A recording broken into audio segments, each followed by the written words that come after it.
ආයිබෝන් ගෙවුණු පැය 24:48 දෙස ආපහු හැරලා බලද්දී කොළිය දේශපාලනය තුළ දේශපාලනික දිශානතිය වෙනස් වෙන හැරවුමක් බවට පත්ව තිබෙනවා.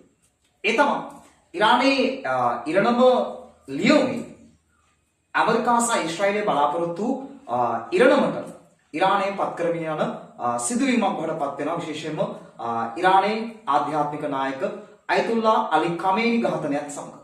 ඉතින් මම හිතන්නේ මේ ඉරානය මෙලෙස දේශපාලනික අරාජිකත්වයකට දේශපාලනික නායකත්වය අවසන් කිරීමට ඊශ්‍රායලය සහ ඇමරිකාව දීර්ඝ කාලීනව සැලසුම් කරනවා.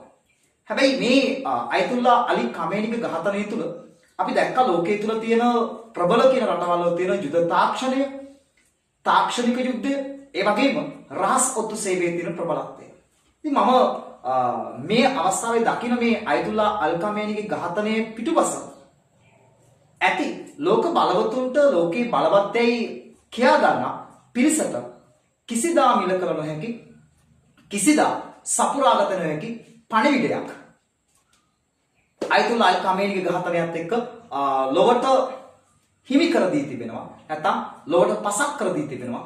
ඒ තමයි මම හිතන්නේ මේ අයතුල්ලා අල් කමේනි කියන ආධ්‍යාත්මික නායකයා ඉතා රහසිගතව දීර්ඝකාලීනව සිටියත් ඔහුගේ ජීවිතය අවසන් කිරීමට පමණක් නෙවෙයි ඉරානයේ ඉදිරි දේශපාලනික ක්‍රියාවලිය අඩපණ කරමින් අරාජික ඉරානයක් නිර්මාණය කරන්න හේතු වුණු යුද්ධමය ශක්තිය පමණක් නොව ආර්ථිකමය ශක්තිය පමණක් නොව මම දකින විදිහට ලෝක බලවතුන්ට විශාල පණිවිඩයක් ගෙන්නේ තමයි පුද්ගල විශ්වාසය.